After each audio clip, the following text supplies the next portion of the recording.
The first encounter. It started as an ordinary trip, a weekend outing to the Verdant Valley Wildlife Sanctuary, a sprawling reserve known for its conservation efforts. Ethan and Olivia Carter had always encouraged their son, Noah, to appreciate nature. At just 4 years old, Noah had an unshakable fascination with animals, often flipping through picture books filled with majestic creatures. But nothing could have prepared them for what was about to unfold. As they strolled through the sanctuary, Noah's eyes darted from one enclosure to another, excitement bubbling in his tiny frame. The aviary captivated him. The elephant habitat made him laugh. But then, he saw the tigers. "Mommy, Daddy, look!" Noah exclaimed, his little fingers pointing toward the tiger enclosure. 2 Bengal tigers lounged under the shade of an artificial rock formation, their golden coats glistening in the late afternoon sunlight. The enclosure, a vast expanse of land with trees, a small stream, and boulders, gave the tigers ample room to roam. "Wow, those are Bengal tigers, buddy," Ethan said, hoisting Noah up so he could see better. But while the first tiger continued to nap, the second one suddenly stirred. Noah's giggles turned into wide-eyed silence as the massive creature, easily 600 pounds of muscle and power, slowly lifted its head. A deep, resonant growl rumbled through the air, not threatening, not aggressive, but knowing. And then it stood up. The people around them gasped as the tiger locked eyes with Noah and took slow, deliberate steps toward the glass. Ethan tightened his hold on his son. "That's strange." Olivia frowned. "Why is he walking straight toward us?" The tiger was unlike the others. Its amber eyes were sharp, intense, yet not menacing. There was something else, something familiar about the way it looked at Noah. When the great beast reached the thick glass barrier, it did something no one expected. It raised its massive paw and pressed it against the glass. The crowd murmured in awe. And then Noah, without hesitation, lifted his tiny hand and placed it over the same spot. A strange, almost electric stillness filled the air. It wasn't just an interaction. It was a recognition, a connection. The tiger didn't move. It simply stood there, eyes locked onto the little boy, unmoving except for the slow rise and fall of its massive chest. "Noah, we should step back," Olivia whispered, an uneasy feeling creeping up her spine. But Noah didn't move. He simply stared into the tiger's eyes with a look too deep for his young age. Then, in a soft voice, he whispered something. "I know you." Olivia and Ethan's blood ran cold.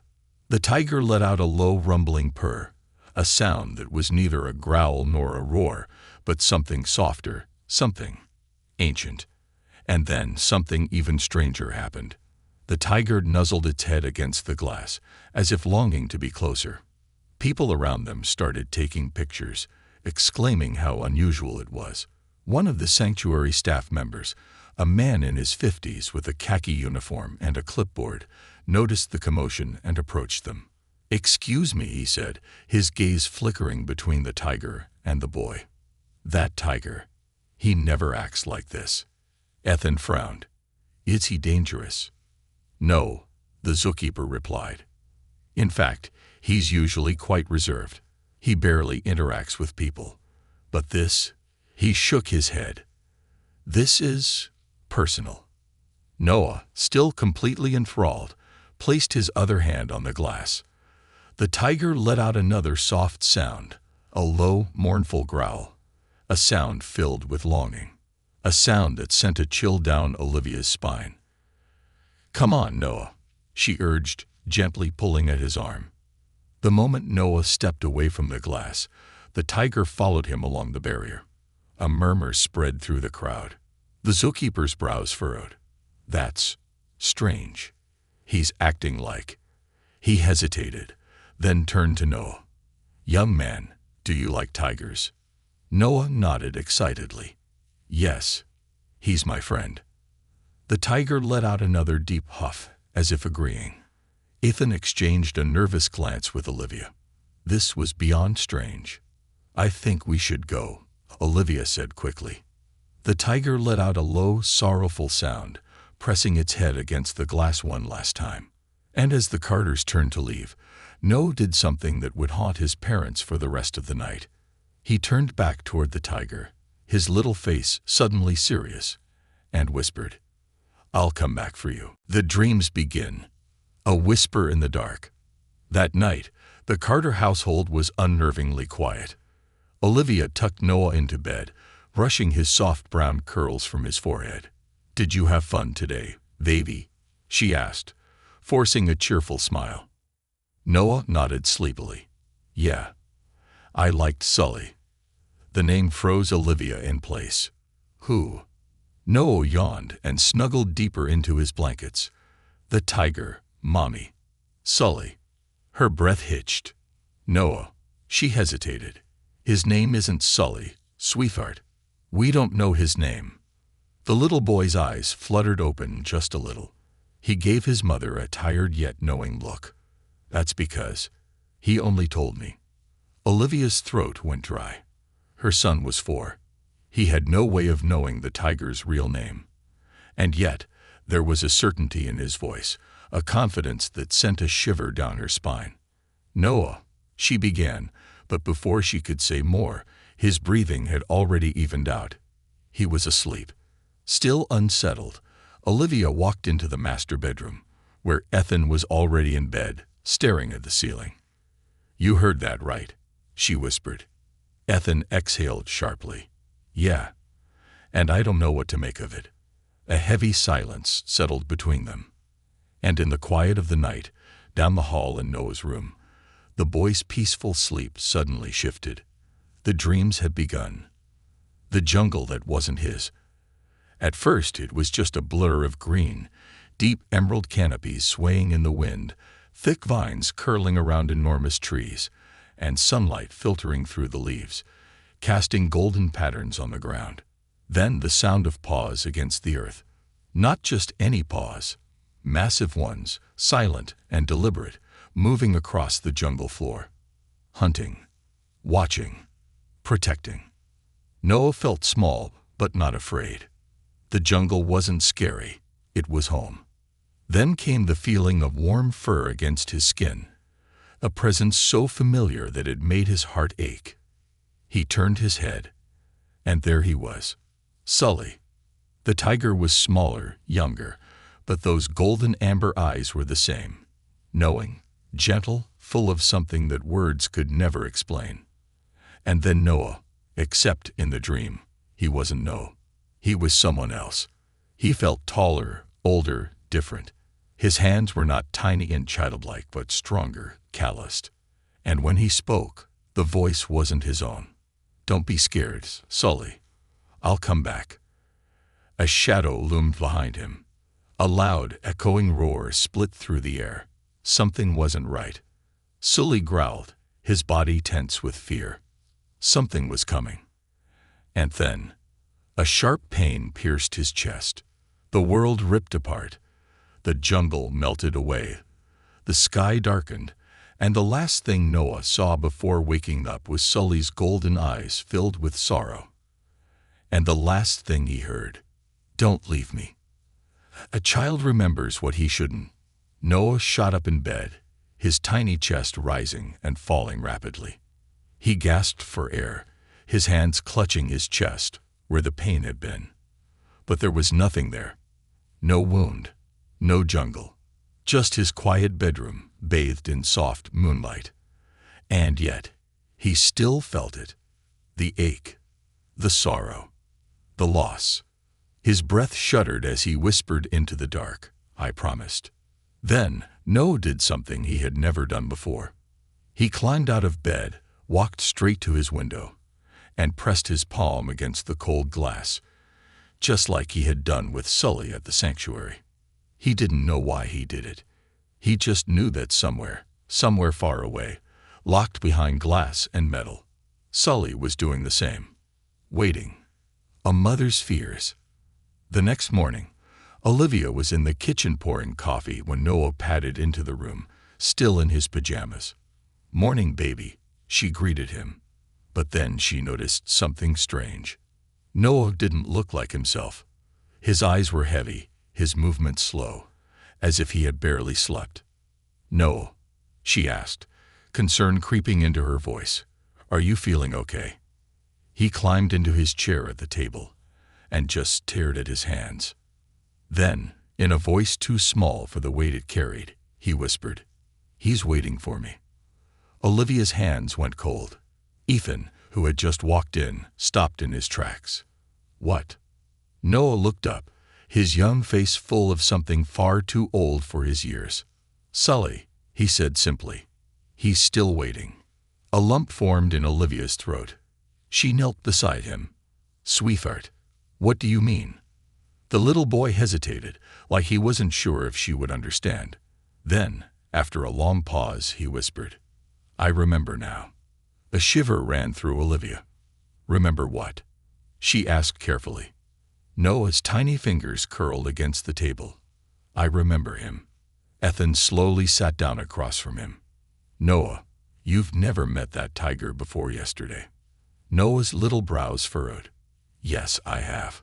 His parents exchanged nervous glances. "How?" Olivia asked softly. Noah's eyes flickered with something deep, something ancient, something unexplainable. "Because," his voice was barely a whisper, "I was his before." The air in the room stilled. Neither parent could move. Neither could breathe. Finally, Ethan swallowed thickly. "Sweetheart, what are you saying?" Noah's small fingers traced the table absently, as if searching for something. Then, slowly, he whispered a name neither Olivia nor Ethan had ever mentioned, a name he shouldn't have known. Amari.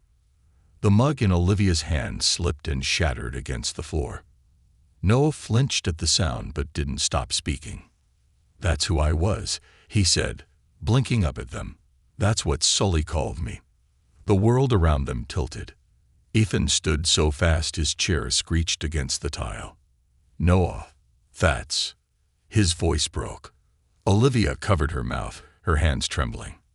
"That name. Amari. It wasn't random. It wasn't some name a 4-year-old had made up. It was real. Because buried deep in the records of the Verdant Valley Wildlife Sanctuary, in files forgotten by time, Amari Carter's name was listed. A girl. A child who had once lived. A child who had once loved a tiger. A child who had died. And now, she had come back. The secrets of the past. A name that shouldn't exist. The room was too quiet. Noah, oblivious to the storm raging inside his parents' minds, simply sat at the breakfast table, swinging his tiny legs under the chair. His little fingers traced invisible shapes on the table. Ethan and Olivia, however, couldn't move. The name he had just spoken, the name that should have meant nothing, meant everything. Amari. Ethan was the first to snap out of it. "Noah," he said slowly, his voice carefully neutral, "where did you hear that name?" Noah blinked up at him, his expression eerily calm. "I didn't hear it. It's mine." Olivia's hands clenched against the counter. "Sweetheart, no, that's not your name. Your name is Noah Carter." A small crease formed between his brows, as if he were thinking hard about something just out of reach. "No," he murmured after a long pause. "It was before." The words hit like a wrecking ball. Ethan shot Olivia a look, his hands tightening into fists on the table. "Olivia," he murmured under his breath. That's not possible." Olivia's face was pale. I know." But deep down, she wasn't sure anymore. Something wasn't right. And she knew exactly where to start finding answers. The search for the truth. As soon as Ethan left for work, Olivia pulled out her laptop. She had to know. She typed into the search bar, "Amari plus Verdant Valley Wildlife Sanctuary plus tiger." Her fingers trembled as she hit enter. At first, nothing significant popped up. News about tiger conservation, articles about the sanctuary's efforts, but nothing about a child named Amari. Then, just as she was about to give up, A small old newspaper clipping appeared at the bottom of the results. Olivia's pulse spiked. The title read, Tragedy 8 Verdant Valley. Local gyro lost in freak sanctuary accident. Her heart slammed against her ribs. She clicked on it. The article was dated over 2 decades ago. A tragic accident at the Verdant Valley Wildlife Sanctuary left the local community mourning the loss of a young girl, Amari Carter, age 6. Amari, the daughter of conservationist Dr. Samuel Carter, was a frequent visitor to the sanctuary, having formed an unusual bond with a tiger cub named Sully. On the day of the accident, Amari reportedly entered an unsupervised area of the sanctuary near the tiger enclosures. While details remain unclear, authorities state that she suffered a fatal fall before help could reach her. Her parents, devastated by the loss, left the country shortly after. Sully, the young tiger she had raised from infancy, was later transferred to another facility. Olivia couldn't breathe. Carter. Amari Carter. The same last name as theirs. It had to be a coincidence. It had to be. But as she stared at the article, her hands numb, she knew it wasn't. Somewhere deep inside her, a terrible, impossible realization was beginning to take shape, and she wasn't sure she wanted to face it. A visit to the sanctuary. That afternoon, Olivia made a decision. They were going back to Verdant Valley. She needed answers. She loaded Noah into the car, trying to keep her expression neutral. "Sweetheart, do you want to see Sully again?" Noah's face lit up instantly. Yes. It wasn't the reaction that scared Olivia. It was the way he said it. Like he had been waiting. Like he had always known he would return. The zookeeper's suspicion. When they arrived at the sanctuary, Olivia immediately sought out the zookeeper from the day before, the man with the khaki uniform and clipboard. "Excuse me," she said, her voice firm despite the knot in her throat. The man turned. "Ah, you're back," he said with a nod. "Your son, he's the one the tiger reacted to yesterday." "Yes," Olivia said, swallowing hard. "I was hoping you could tell me a little more about that tiger." The zookeeper hesitated, glancing toward the enclosure. "His name is Sultan," he said slowly, "but when he was younger, he had another name." Olivia's heart stopped. "Sully," she whispered. The zookeeper's eyes narrowed. "How do you know that?" Before Olivia could answer, Noah ran ahead toward the enclosure. And just like before, the moment the tiger saw him, he stood up. The crowd gasped as Sully pressed his forehead against the glass, mirroring Noah. A deep, guttural purr rumbled through his chest. A sound of recognition. A sound of homecoming. The zookeeper stared at the scene, then back at Olivia. "I don't know what's going on here," he muttered, "but I've worked with big cats for 20 years. I've never seen anything like this." Olivia's breath was shallow. She wasn't sure what to believe anymore. Then Noah did something that made her blood freeze. He pressed his hand to the glass and whispered, "I found you again." The hidden files. The zookeeper, clearly shaken, turned back to Olivia. "I need to check something," he muttered. "Wait here." He disappeared into the administration building. 10 minutes later, he returned, his face pale. "There's something you need to see." He led Olivia into an old records room, filled with shelves of dusty files. He pulled out a thick, worn folder and flipped it open. Inside was a photograph. A grainy, faded image of a young girl kneeling beside a tiger cub. Amari Carter. Olivia's entire body went numb. The little girl in the picture had Noah's eyes. A single note was scrawled at the bottom of the file. Sully's girl. The impossible realization. Olivia sat in silence, staring at the picture. It wasn't just the resemblance that haunted her. It was the way Noah had known things he shouldn't. The way Sully reacted to him. The name he had whispered. The dreams. The feeling of something unfinished. Something waiting. The truth settled over her like a weight she couldn't escape. Her son, her Noah, had lived before. And the tiger had never forgotten. The awakening. A child who remembers too much. The drive home from the Verdon Valley Wildlife Sanctuary was eerily silent. Olivia gripped the steering wheel too tightly, her knuckles white, her mind spiraling. The picture, the name, the impossible truth staring her in the face. Her son wasn't supposed to remember a life he had never lived. And yet, he did. Noah sat in the back seat, quietly gazing out the window. He wasn't humming or playing with his toy dinosaur like usual. He was thinking. And that scared Olivia more than anything. Finally, she gathered the courage to speak. "Noah," she said softly. He didn't turn. Olivia swallowed hard. "Do you remember Sully from before?" For a moment, silence. Then, without looking away from the window, Noah murmured, "Yeah." A shiver ran down Olivia's spine. She forced herself to stay calm. "Sweetheart, how?" Noah blinked slowly, his small fingers tracing invisible patterns on the glass. "I don't know. I just do."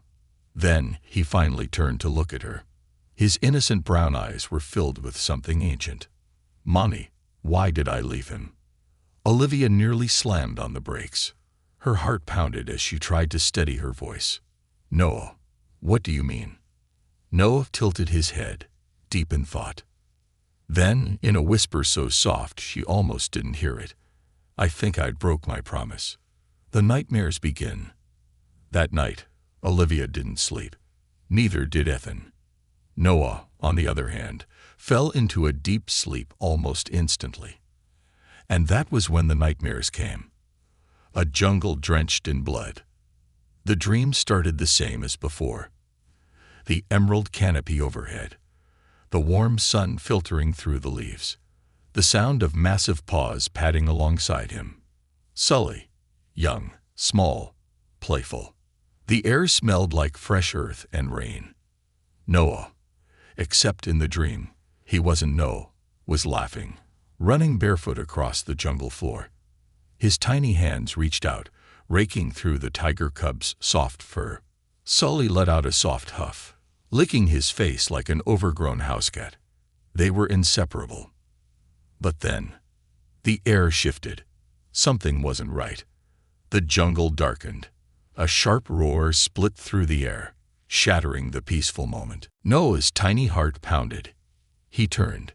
A shadow loomed. The ground beneath him shook. Sully growled, stepping in front of him protectively. And then, a blinding pain tore through his chest. Noah choked, stumbling back. His hands clutched at something warm and wet. Blood. His own. His vision blurred, but he could still see Sully, roaring in agony, licking his face desperately, nudging him as if trying to wake him up. His tiny hand reached out, trembling, weak. I promise. I'll come back." And then, everything went black. The unspoken truth. Noah woke up with a scream. Olivia and Ethan rushed into his room, their hearts pounding. Noah was shaking violently, his tiny hands clutching his chest, his breathing erratic. Tears streamed down his face. "Noah," Olivia cried, kneeling beside him. "Baby, what's wrong?" Noah gasped for air, his entire body trembling. His wide, terrified eyes flickered between them. Then, in a voice that made Olivia's blood run cold, "Mommy, I don't want to die again." Olivia froze. Ethan staggered back. Noah's little hands curled into fists around his pajama shirt, his sobs shaking his tiny frame. "I left him," he whimpered. "I left Sully alone." Olivia couldn't breathe. She wrapped her arms around him, rocking him gently. "No, baby, you're safe. You're here. It's okay." But Noah wasn't listening. "I broke my promise," he whispered. "I said I'd come back." His voice cracked. "But I never did." Olivia's heart shattered. She didn't understand how. She didn't understand why. But one thing was terrifyingly clear. Her son was remembering his death. The lost files. The next morning, Olivia and Ethan sat in the living room, exhausted and shaken. "We have to go back," Olivia said suddenly. Ethan frowned. "What?" "To the sanctuary," she insisted. "I need to see those records again. I need to know how Mary really died." Ethan didn't argue, because deep down, he knew it too. Something wasn't right. Something had been buried, and it was time to uncover it, a past that refuses to stay buried. When they arrived at the sanctuary, Henry, the senior zookeeper, was waiting for them. "I had a feeling you'd be back," he muttered. Olivia took a shaky breath. "Henry, we need to see everything you have on Mary Carter." Henry's eyes darkened. For a moment, he hesitated. Then finally, he said, "Follow me." He led them past the visitor areas, past the staff quarters, to a locked archive room. Inside, he pulled out an old, worn file. "This," he hesitated, "this is all that's left." Olivia's hands shook as she flipped through the yellowed pages. Then, she found it. A second newspaper article, one that had never gone public. The headline made her stomach drop. "Suspicious death at sanctuary. Family questions official reports." Ethan exhaled sharply. What the hell?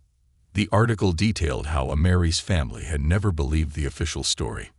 The sanctuary claims Mary's death was a tragic accident. However, sources close to the family report that she was last seen inside a restricted enclosure, an area where no child should have been able to access alone.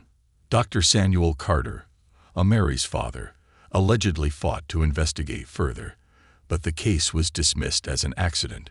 Soon after, the family left the country, leaving behind everything, including Sully, the tiger cub Mary had raised from birth. Olivia's stomach churned. Noah's dream.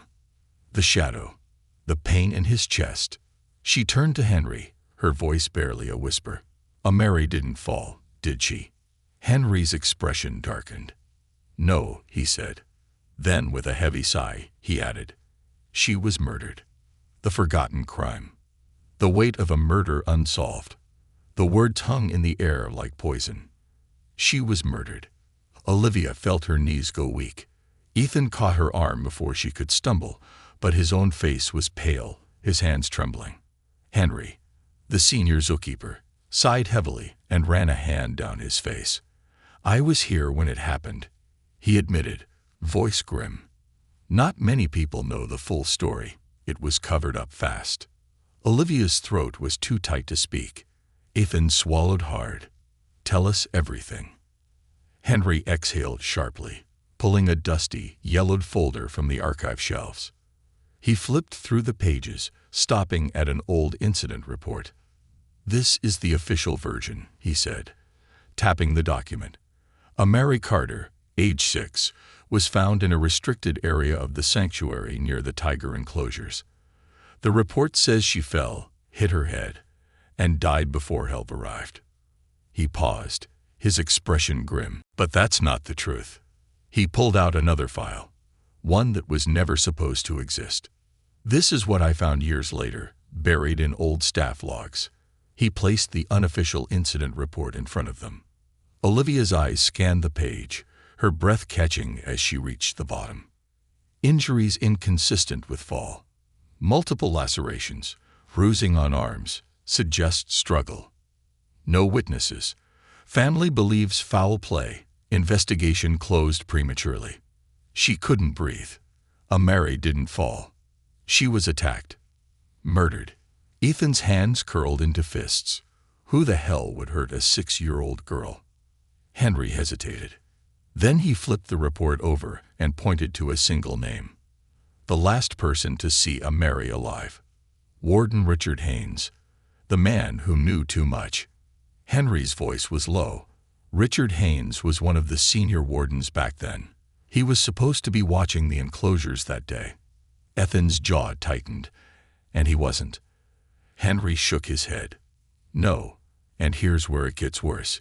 He disappeared." Olivia's heart skipped a beat. "What?" "He quit the sanctuary a week after Mary died. Just packed up and left town. Ethan cursed under his breath. That's not suspicious at all. Henry leaned in, his expression dark. No one ever found him. No social security records, no paper trail. It's like he just vanished. Olivia shuddered. A man with something to hide. A killer walking free. But why? Why would anyone kill a child? And more terrifying, did Noah remember? I know who hurt me. That night, Olivia and Ethan sat Noah down on the couch. The boy looked tired, distant, different, like a weight far too heavy for a child sat on his tiny shoulders. Noah, Olivia said softly, brushing his curls from his forehead. Do you remember how you left Sully before? Noah blinked, his little hands gripping his pajama shirt. Then, slowly, he nodded. I think so. Ethan's throat was dry. What do you remember? Noah frowned, like the images were just out of reach. Someone was mad, he said hesitantly. I remember being scared. Sully was scared too.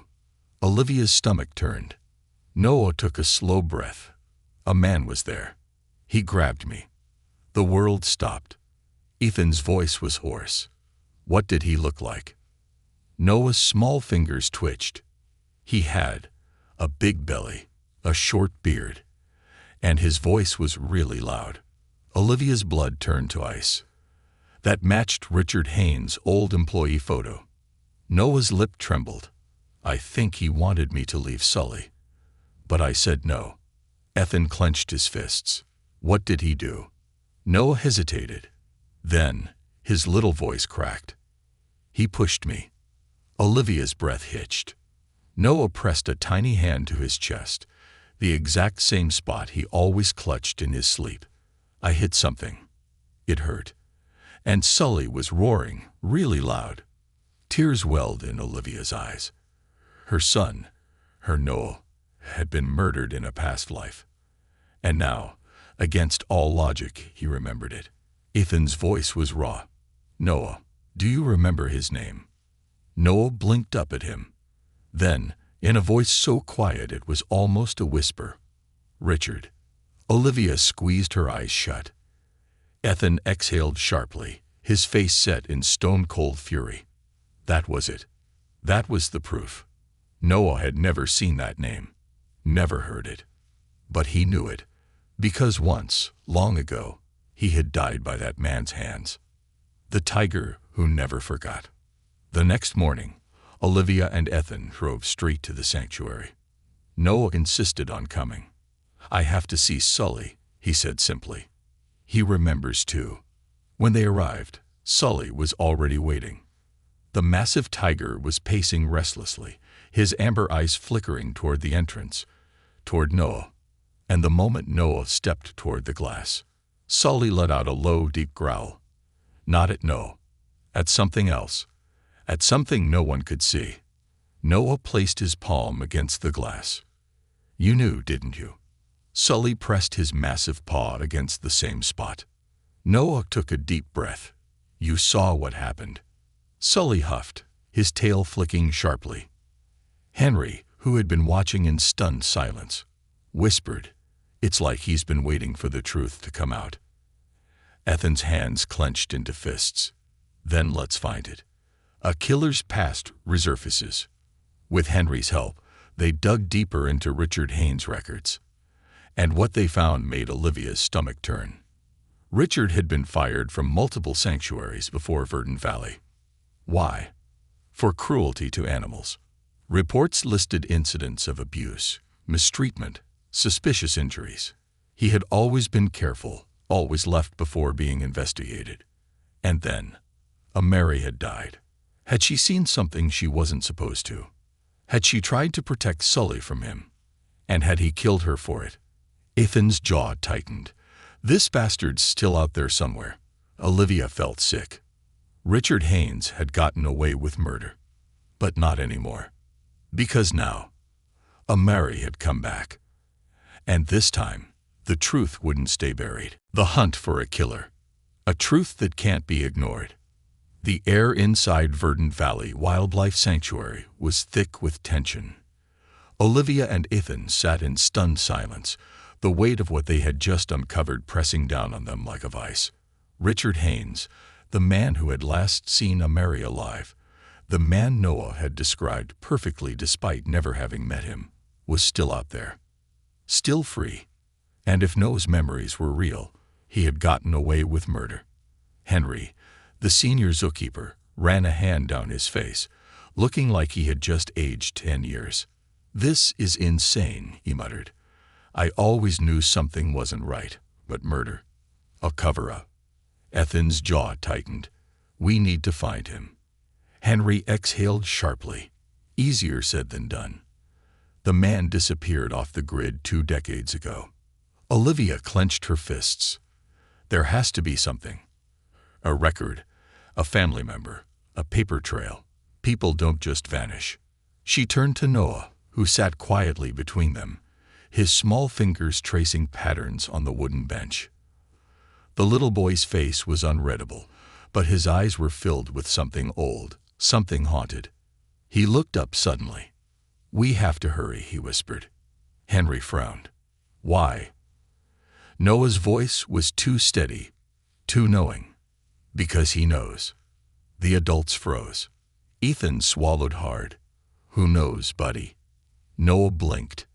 Then, in a voice that was barely more than a whisper, "Richard, a ghost in the shadows." Henry didn't waste time. He led them to the staff archives, searching through old employment records. Richard Haynes had left no forwarding address, no resignation letter, no contact information. But there was one thing: a scribbled, barely legible emergency contact number. Ethan pulled out his phone. His hand shook as he dialed. The line rang twice. Then, a deep, gravelly voice answered. "Who the hell is this?" Ethan's blood ran cold. It was him, Richard Haynes, the man who had murdered Amari. Ethan took a slow breath, forcing his voice to stay calm. "Mr. Haynes," he said carefully, "this is Ethan Carter. I'm calling about an incident that happened at the Verdun Valley Wildlife Sanctuary about 20 years ago." Silence. Then, a sharp inhale, a long pause, and then the line went dead. Ethan's heart pounded. He turned to the others. He hung up. Henry cursed. "That means he's still out there. And he's running." Ethan's grip on his phone tightened. Not for long. The chase begins. Within hours, they were tracking every lead they could find. Henry called old colleagues. Olivia searched online databases. Ethan reached out to local law enforcement. And then, finally, a break. A bank transaction flagged under an alias matching Haynes' old information. A location. A small, run-down cabin outside of a rural town nearly 2 hours away. The moment Ethan saw it, he grabbed his keys. "We're going." Olivia's breath caught. "Ethan, are you sure? What if he—" Ethan turned to her, his voice firm. "He killed our son, Olivia." Her chest tightened. Noah, tiny, innocent, still clutching his stuffed tiger, looked up at them. "I have to see him." Olivia's heart stopped. "No," she said instantly. "Absolutely not." But Noah, calm, knowing, far too old for his tiny body, just shook his head. "You don't understand," he said softly. Ethan frowned. "Understand what, buddy?" Noah's small hands balled into fists. "He's scared of me." The adults stared at him. "What?" Olivia whispered. Noah lifted his eyes, and for a split second, the depth behind them wasn't a child's. It was someone else's. "He's always been scared of me." And with those words, they knew there was no turning back. Face to face with a killer. The drive was long, tense, filled with silence. Noah didn't sleep. He just stared out the window, his tiny hands clutching his shirt, his brows furrowed in deep thought. When they finally reached the secluded cabin, Ethan parked the car a short distance away. The house was falling apart. Weeds overgrew the front yard. The windows were covered with newspaper, and the front porch was sagging with decay. It was the home of a man who wanted to disappear. Ethan, jaw set, stepped out first. Henry followed.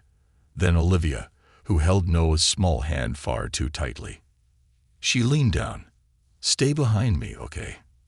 But Noah, calm as ever, just looked at the door. "He's inside." Ethan knocked. Hard. Silence. He knocked again. Louder. Footsteps. A shuffle. Then, the door cracked open just enough to reveal a bloodshot eye. It flickered between them, stopping on Henry, then on Ethan, and then, finally, it landed on Noah. Richard Haynes' breath hitched. His face turned pale, and for the first time in his life, a murderer looked his victim in the eye. "No." The word was barely more than a choked whisper. Noah didn't blink. "You remember me," he said softly. Richard staggered back. His entire body was shaking. "You can't be." Noah stepped forward, small but unafraid. His voice wasn't a child's. It was a Mary's. "You killed me." Richard gasped. Ethan and Olivia stood frozen, watching as the color drained from the man's face. Noah's voice was steady. "You pushed me." Richard shook his head violently. "I know.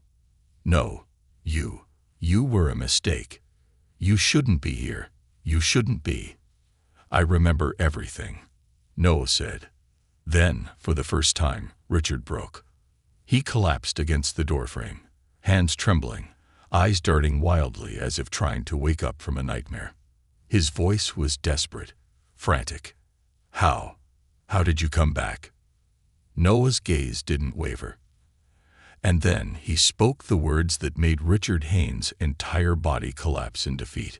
"Sully never forgot, and neither did I." The reckoning. The next few hours were a blur. Police arrived. Richard Haynes was arrested. DNA evidence and old reports were reopened. And finally, after 2 decades of silence, Mary Carter's case was officially labeled a homicide. But through it all, Noah remained silent, because he knew what no one else could understand. Some promises transcend time, and some souls never forget. The final goodbye. A soul set free. The news of Richard Haynes' arrest spread quickly. The once-forgotten case of Mary Carter, a tragedy buried under decades of silence, was finally reopened. But justice had already been served in another way. Because before the police took Richard away, before they dragged him from that rotting house of secrets, he had looked Noah in the eyes one last time. And he had known. You were never supposed to come back. But Noah had. And now, he was ready to let go. The memory begins to fade. The first thing Olivia noticed in the following days was how different Noah seemed. Not in a bad way. Not in a way that scared her. Just lighter.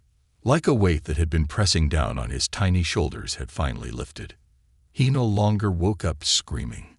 No longer clutched at his chest like he was remembering something painful. But the strangest part, he was starting to forget. Not all at once. Not suddenly. Just slowly, like a dream slipping through his fingers.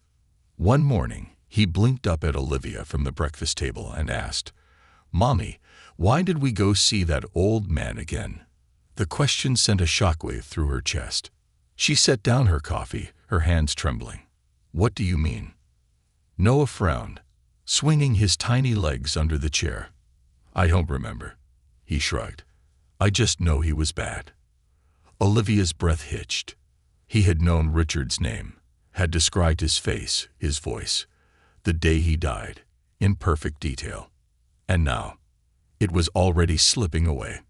Ethan sat across from them, watching in stunned silence. Finally, he exhaled and murmured, "It's because he got what he deserved, buddy." Noah tilted his head. Then, as if the thought no longer mattered, he just smiled. "Okay." And just like that, Mary's memories continued to fade. Except for one thing Noah still held on to. One last promise he still had to keep. Sully. Returning to Sully one last time, A week after Richard's arrest, Olivia and Ethan took Noah back to Verdant Valley Wildlife Sanctuary. This time, it wasn't for answers. It was for closure. And as they arrived at Sully's enclosure, Olivia's heart tightened. Because even though the tiger couldn't possibly know what had happened, he was waiting. Just like before. Just like always. The massive beast, who had never shown affection to any human other than Noah, was already standing near the glass. His deep amber eyes locked onto the little boy. And for a moment, everything else disappeared. No crowds, no sanctuary staff, no fences, no walls, no barriers. Just a tiger and his child. Reunited one last time. Noah approached the glass, placing his tiny hand against the cool surface. And Sully, without hesitation, lifted his massive paw, pressing it in the same spot. The sanctuary staff whispered in amazement. Henry, the senior zookeeper, wiped his eyes, and Ethan wrapped a protective arm around Olivia as she silently fought back tears. Because even if Noah was forgetting, Sully never would. A promise kept. Noah smiled. Hey, Sully. The tiger let out a low, deep rumble. Not a growl, not a roar. Something softer, something gentle. Noah giggled. You sound happy. And then, for the first time, he didn't call him Sully. He didn't call him anything. Because suddenly, he didn't remember why he ever gave him a name. The realization made Olivia's chest tighten painfully. She reached down, brushing her fingers through his curls. Noah glanced up at her, confused by the look on her face. Mommy, are you sad? She swallowed the lump in her throat. No, baby, she whispered. I'm happy. Because she was. Because this was the way it was supposed to be. Because Amari's story, her unfinished life, her broken promise, was over. And Noah, he was just a little boy again, exactly as he should be. The tiger who was set free. A few days later, Henry called with news that changed everything. The sanctuary had received an offer, one that had never been considered before. A conservation group in India, one of the largest tiger reserves in the world, had agreed to take Sully in. Not a zoo, not an enclosure, a protected jungle, a real home. A place where Sully could run, hunt, live freely, just like he was meant to. Ethan was stunned. That's incredible. Henry nodded. It's never been done before for a tiger this old. But his history, his story, got the attention of the right people. He smiled softly. And now he gets a second chance. Olivia pressed a hand to her chest, overwhelmed. When does he leave? Henry sighed. Tonight. Ethan stiffened. That soon. Henry nodded. It has to be fast. The transport team has already been arranged. Everything's set. And just like that, it was time for the final goodbye. A farewell without words. That evening, Noah and Sully met one last time. The tiger was already in his transport crate, the massive steel cage loaded onto the truck that would take him to the airport. But even inside, even surrounded by staff and movement, Sully didn't take his eyes off Noah. Noah stepped forward, placing his hand against the bars. Sully let out a soft huff, then lowered his massive head in silent trust. Noah giggled. You're going somewhere really nice, you know. Sully blinked, his tail flicking gently. Noah leaned closer and whispered, I'm not gonna remember you, Sully. The adults tensed. Ethan's breath hitched. Olivia's heart squeezed painfully. But Noah, completely at peace, just smiled. And that's okay, he added. Sully made a deep, content sound, as if he understood. Noah sighed and gave the tiger a small wave. Bye-bye, kitty. Then, without hesitation, he turned and walked away, and never looked back. The final chapter. Sully left that night. By morning, he was already on a plane to his new home. And Noah, by morning, he no longer remembered his nightmares, no longer remembered a jungle, no longer remembered Sully's name. Ethan and Olivia watched him play in the living room, laughing freely, completely unburdened. And they knew the past was finally at rest. An unseen reunion. Somewhere, halfway across the world, deep in the jungles of India, a tiger ran freely. No fences, no glass, no more waiting. And though he no longer searched the trees, no longer waited at a barrier for the child he once loved, somewhere, in a way that could never be explained, he knew they had both been set free. And that was all that ever mattered.